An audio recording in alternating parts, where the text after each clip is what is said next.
KCRW sponsors include A24, presenting Moonlight, a film chronicling 3 chapters in the life of a young black man discovering his identity and experiencing first love as he moves from childhood into manhood. In theaters now. On To The Point, we try to make sense of the policy debates and the political sideshows on the campaign trail. Neither party's agenda really aligns with who its coalition is today. It was the dumbest speech I have ever seen in my life of covering politics. When people walk into a voting booth, at the end of the day, they do say, I really should vote for someone smarter than me. I'm Warren Olney. To The Point has you covered for the 2016 campaign. Find the To The Point podcast on KCRW's iTunes page. From KCRW Santa Monica and KCRW.com, it's The Treatment.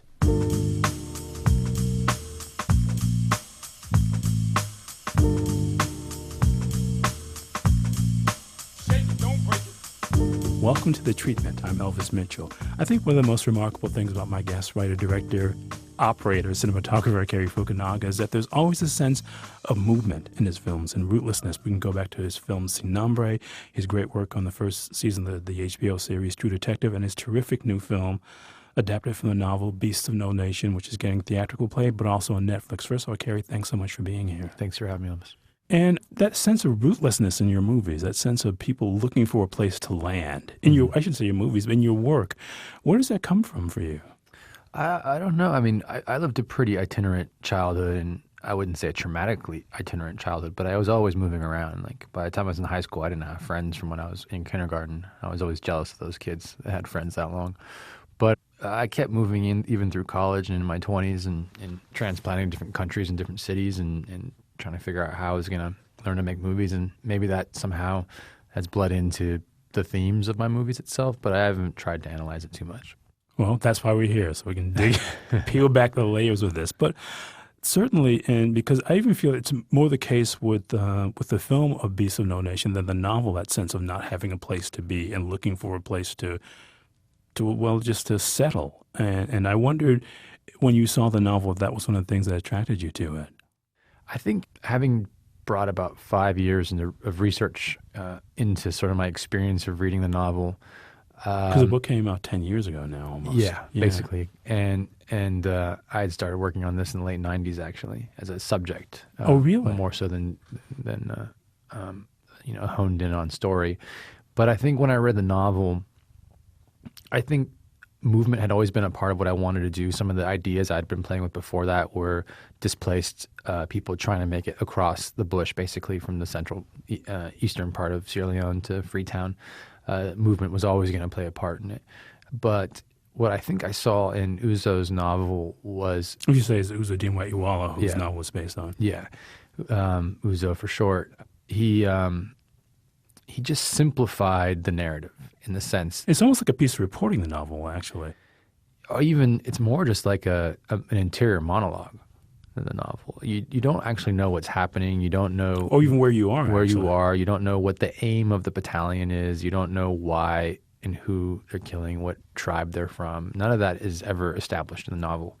And we tried to maintain a certain amount of that in the film, but at a certain point, you have to ground it in something just because of the demands of physical production and your department heads needing something to base their artwork on.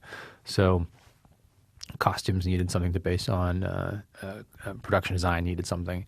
And I just basically never named what country it is in, but anyone who knows the conflict in Sierra Leone will recognize a lot of the players.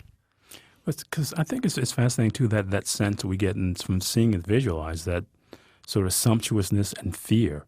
I mean, just having those two things coexist like that is really, to me, kind of compelling. Well, even talking to Abraham, who played Agu, the harder scenes for him to play was actually not so much hard in terms of an emotional experience, but his having to walk through the jungle on his own in flip-flops and shorts. And if you take that to its basic level, he was afraid of snakes. He was afraid of walking through this field and potentially crossing paths with a deadly snake. Did you know that when you were casting him? Did they tell you that? No, but everyone's afraid of snakes there. I mean, they kill a snake on sight, whether it's deadly or not. And you just don't know. You just don't know. Well, I mean, you should know. I mean, but it can happen so fast. You don't know. So even in that location where we shot that scene, I'd almost stepped on a deadly snake.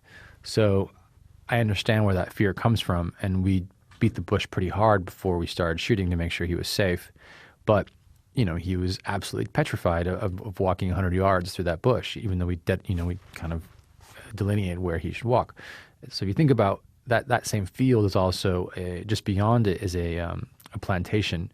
So at the same time, it's like it brings all this life. It's also a place that can take life, and it's all in the same place. I should ask you, for people who don't know the movie, to tell them what the movie's about, Beasts of No Nation. The movie and the novel are about a boy who is from a good family, a stable and loving family, and just happened to live in a town that's sort of in the middle of it's between two sides of a civil war. And eventually the war arrives to their doorstep, and he loses his family. And he's forced to sort of run into the jungle on his own in the bush, and is found by a battalion of irregular militia who are also participating in the war, and at first offered protection, but then also taught how to kill and how to become part of that battalion. And the rest of the story really is about him not only trying to navigate the survival in this world, but also navigate his own moral descent. I guess I was thinking about, I mean, I'm sure you've heard this a lot, but that idea that basically you kind of, I think both, but certainly in the movie, he's kind of carrying a narrative with him, and that narrative changes from place to place, and almost after a while starts to feel like really what a Grimm's fairy tale is, that old idea of, I mean, for kids, the ultimate fear is losing your parents. Mm-hmm. And it sort of starts like that, and then finding this other kind of parent who almost correlates to like a step parent, who's even more terrifying than the idea of having lost your parents. Yeah, there is a probably in that old sort of folk style sense, a feeling that if you misbehave, you will be punished, right? So in some degrees, you could imagine his mischievousness in the beginning of the film, which is for comedic effect, but also for showing a bit of his character and his relationship with his brother and his parents.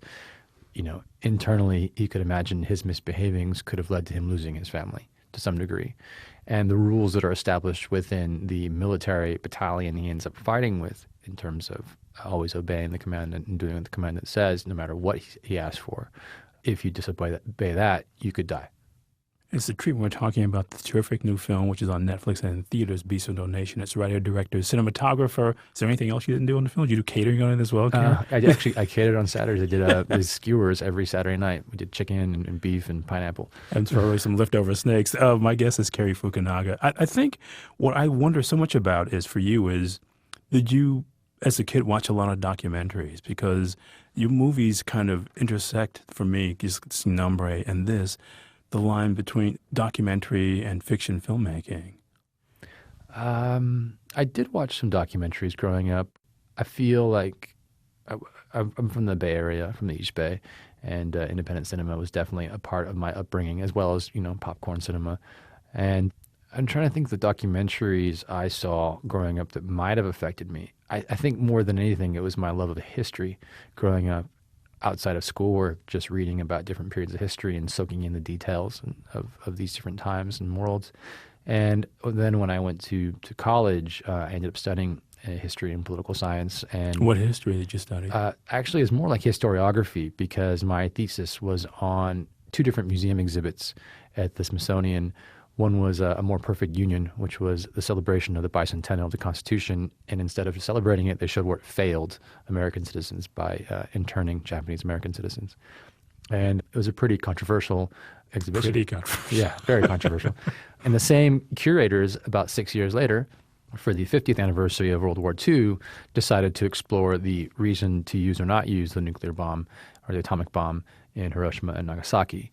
And that exhibit was completely squashed by the veteran unions. And so my thesis was actually on what history is fit to tell the public. What are the public going to be able to understand? And how is that narrative controlled institutionally? So that does kind of, I think, bleed over into narrative filmmaking. And I think the freedom you get from telling fiction as opposed to nonfiction is to draw what you find to be the most compelling elements of the real world and, re-edit them into something that's sort of a complete narrative. Well, these narratives, though, between Sin Nombre and Beasts are kind of narratives that exist as kind of a counterpoint in the same way that More Perfect Union did, as a counterpoint to the official history. Mm-hmm. And it seems like that's your interest as well, the story that's not being told. Almost, if you look in history terms, the stories that are left to those who weren't the victors. Right. I think what struck me, especially with Sin Nombre, coming from the Bay Area, coming from even, my stepdad was Mexican, my little brother's half Mexican, being threatened as a child if I misbehaved to have to go work in the orchards, to not know that narrative of the Central Americans crossing Mexico. That was complete news to me when I started doing my research. And that was sparked off of the incident that took place in Victoria, Texas in 2003 when a refrigerated trailer was abandoned there and several dozen immigrants died in it, including some children. And unfortunately, that history has been repeated again in Austria with the Middle Eastern immigrants. Even as we speak, absolutely. Yes. But that history even precedes that in that movement of Central Americans through Mexico into the United States. It's just that became an incredibly well publicized incident there. But I just think about how the camera is, you want to make us feel like participants and observers at the same time, in the way that I think was being a part of documentary filmmaking. I remember, and this is much later than I think my sort of childhood in terms of taking in films, but the experience of watching a movie and what it can be. And there was a series of short films that were made about 9/11 in which Alejandro Iñárritu did one that was just a sound piece. And it's a very emotional sort of moment within all the short films. And I think short films are very, very difficult. As you can imagine, you spend a lot of years at Sundance watching short films and seeing what's out there. It's very difficult, I think, to do a good short film. Probably harder than doing a good feature film, actually. And what he decided to do there instead was make it an experience. And I remembered when I was making Victoria Paracino, my short film, I wanted to do a big section of it just all in darkness to make the audience, to transport them into that trailer and to feel what it's like on a more visceral level rather than just putting together the narrative and feeling it, on that emotional level. And I think for me, that's a key part in the experience of cinema and a key part why actually watching a movie in the theater is so much better than watching it at home. But to really immerse yourself and lose yourself in a story. And I think the space in which you experience it is a big part of that. It's interesting because you're sort of connecting these movies and going back to that show as well. For you, the idea of these movies really taking place in the immediate present, and that the history before we meet these people is immaterial, because that's just exposition that can or may get in the way of the experience. You want to put us in what's going on with these people right away to make it that immediate, don't you? I do, although my first acts tend to be a bit long.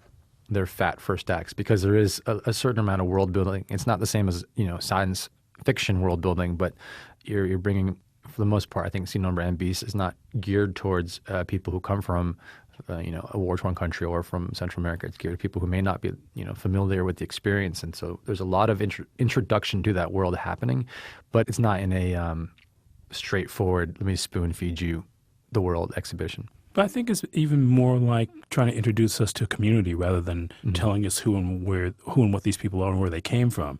You're sort of saying, here they are in this world in which they live. And then so it's like when they're separated from that world. I mean, for me, that's the feeling that you're out to communicate rather than just sort of offering classic exposition. And so it does take a little more time to set up that sense of community, doesn't it? Yeah, it does, because you have to know what you've lost. And that's the big part of, in Beasts at least, that first act that takes place with his home family actually isn't in the novel.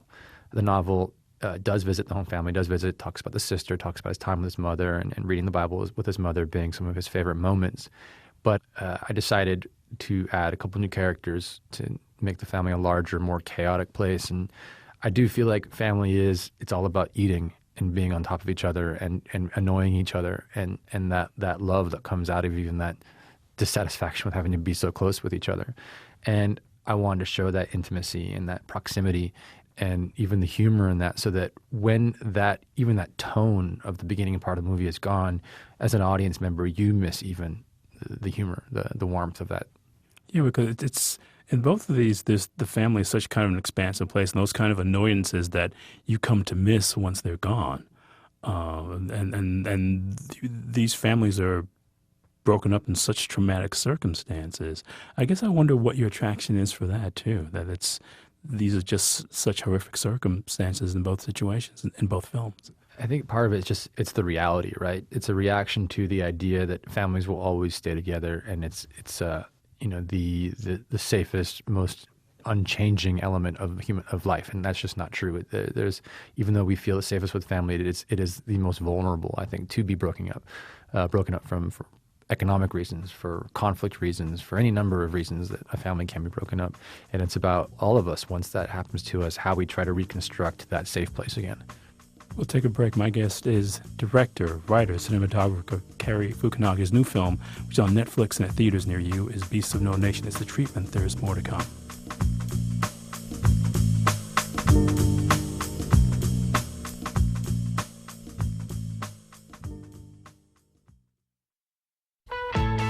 Browse the KCRW store and shop for vacations, wine classes, frequent flyer miles, dinners, and merchandise. Shop to support KCRW only at kcrw.com/store. Welcome back. It's The Treatment. I'm sitting across from the ambitious and multi-talented Cary Fukunaga, whose new film on Netflix is Beasts of No Nation. I do like that idea, though, that the idea that family is such an important and vulnerable thing.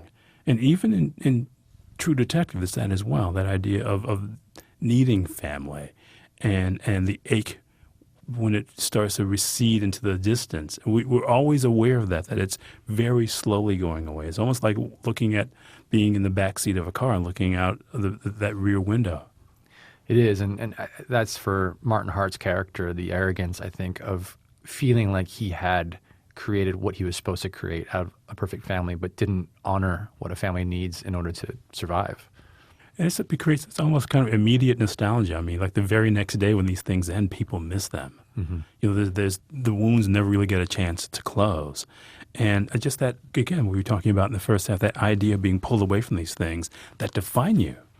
Yeah, I guess it's in the Freudian sense, we'll never be as safe as we were in the womb. We're always trying to find a way to get back in. Well, but even just being pulled out of the house, I mean, it's as simple as that. Mm-hmm. I mean, it really is that thing, that those walls and how safe it is to be inside versus the dangers of outside for you. I mean, the exteriors in your work is truly, it's the scariest thing you can imagine. These are de facto horror movies in some way. I mean, the unknown is the great adventure for everything. I mean, even you think of in micro steps, you know, your first sleepovers as a child, you know, just the smell of a friend's house and how foreign it was and alien it was, and how much sometimes you just wanted to go home in the middle of the night and just smell the smell of your sheets, you know.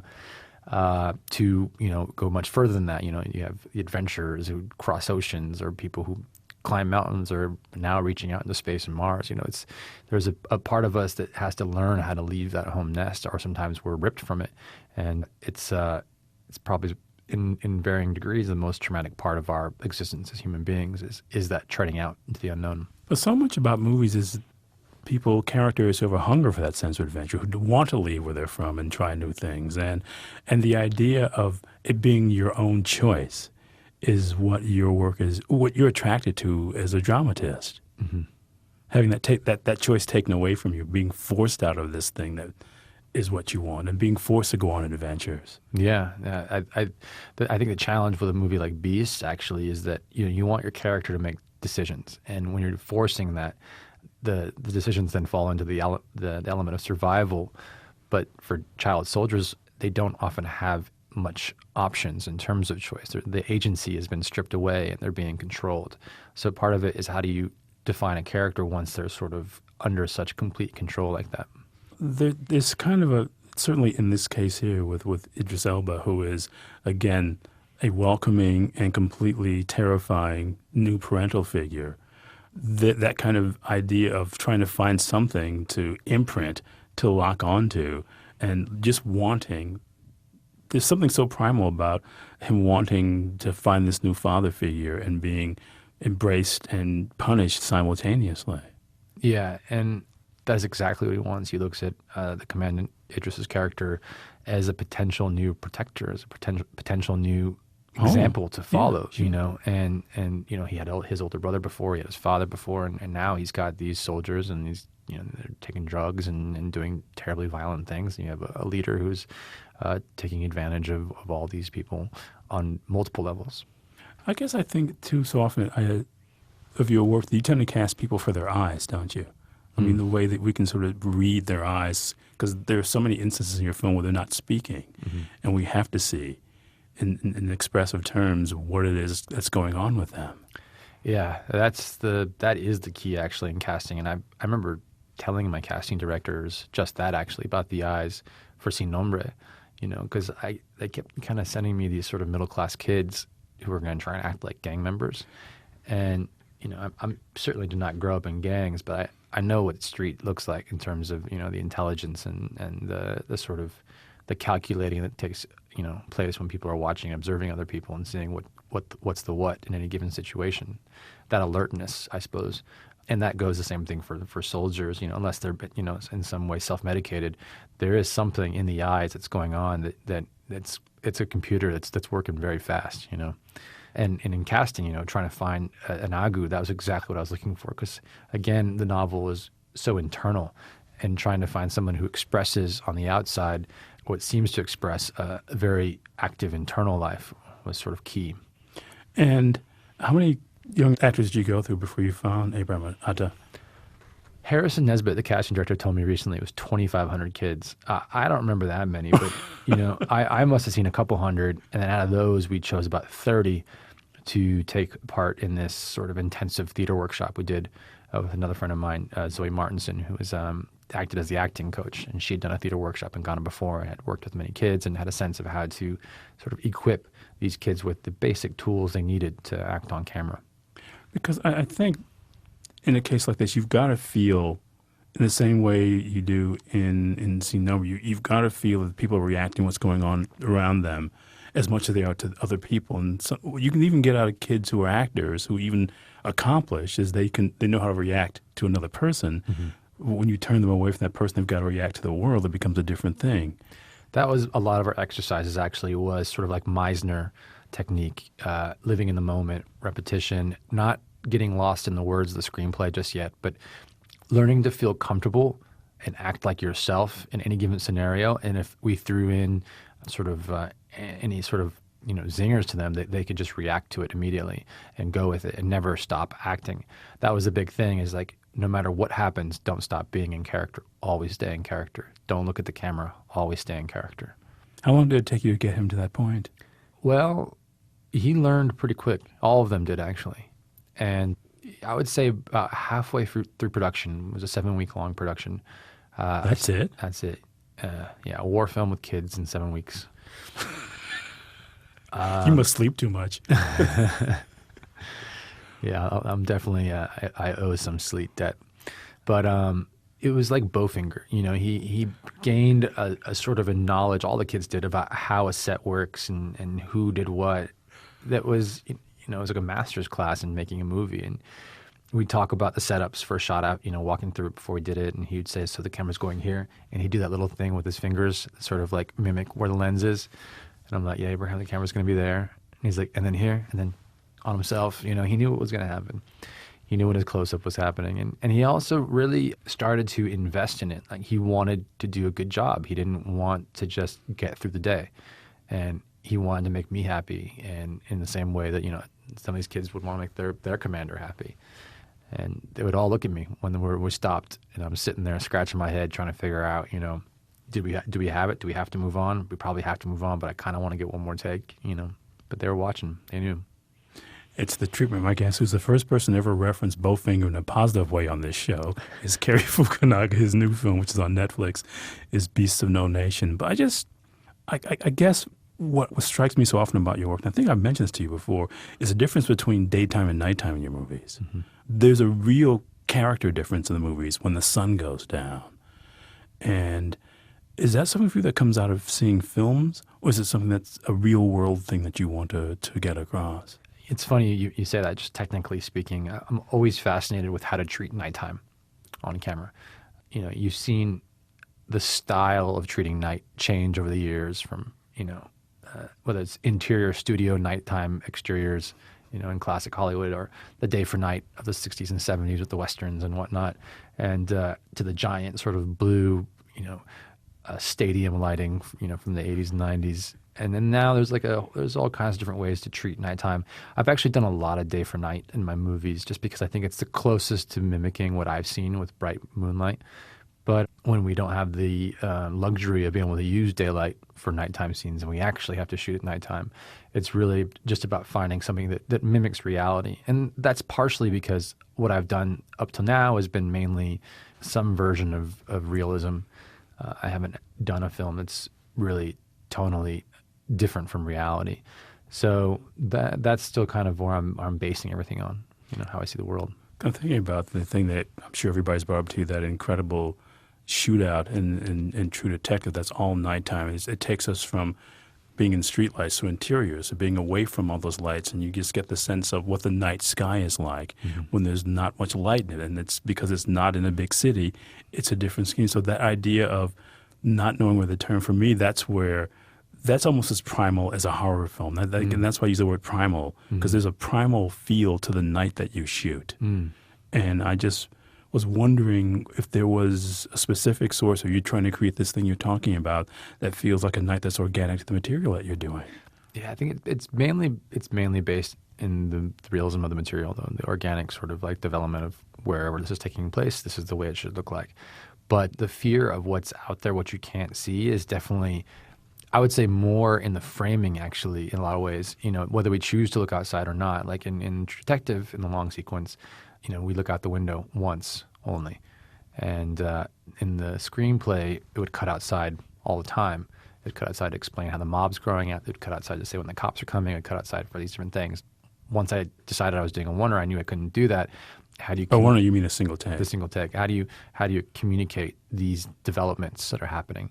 And that's through sound, or also just through the people inside reacting to something outside, even if we can't see what it is.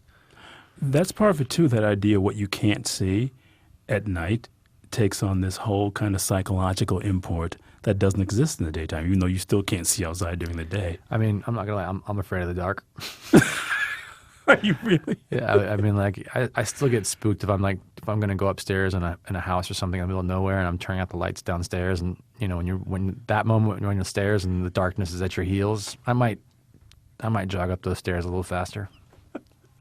Are there horror films you saw as a kid or something? Because this idea of bringing horror into real-life situations is the thing that links, even your short, a lot of stuff I've seen that you've done, that idea of the real world, the quotidian horror, as a matter of fact, is integral to the way you think.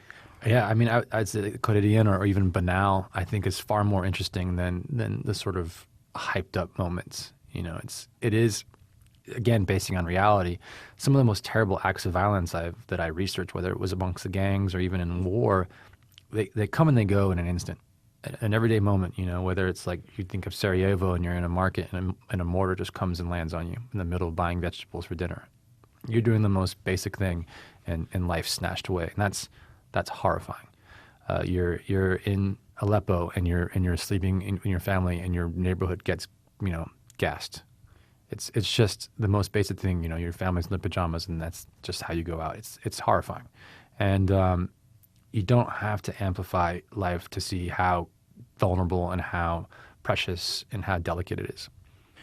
That idea, though, for me, too, that being taken out of the mainstream gaze. I mean, the worlds of Beasts of No Nation and Sin Nombre exist outside the white world, really. And for me, that becomes a kind of a welcoming thing in these movies, but it's also so much about the powerlessness that exists for you, a kind of lack of impact on your world that's a part of the way you live every day.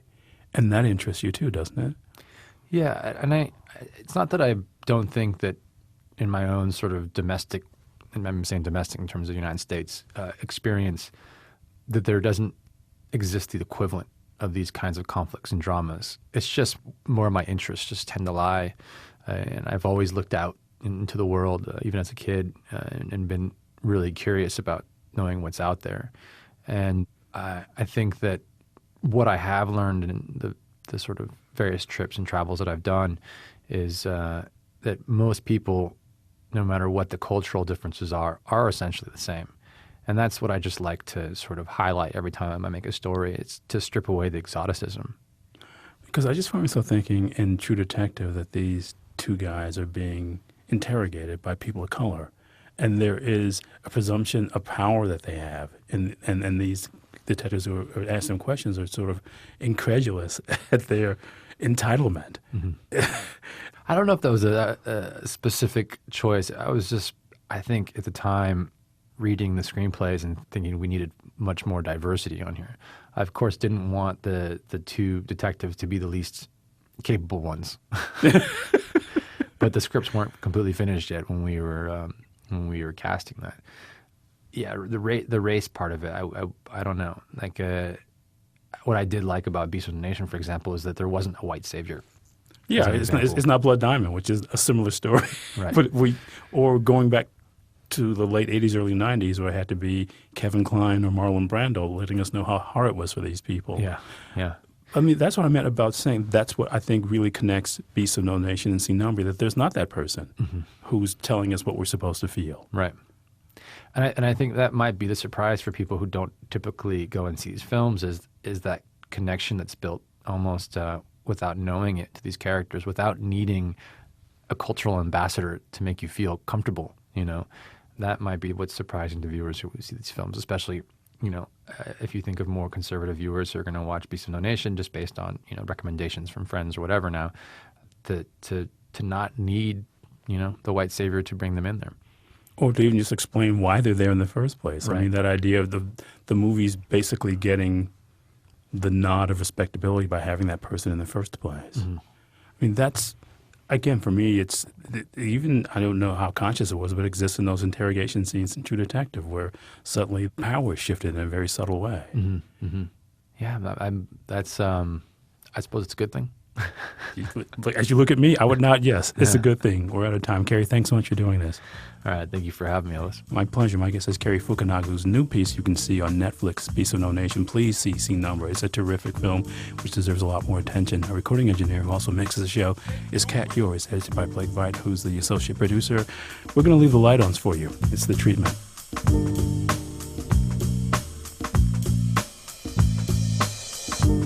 To catch up on past episodes of The Treatment, go to KCRW.com or listen on your smartphone with KCRW's mobile apps, or subscribe to the podcast on iTunes, Stitcher, or wherever you listen to podcasts. The Treatment is produced and distributed by KCRW Santa Monica.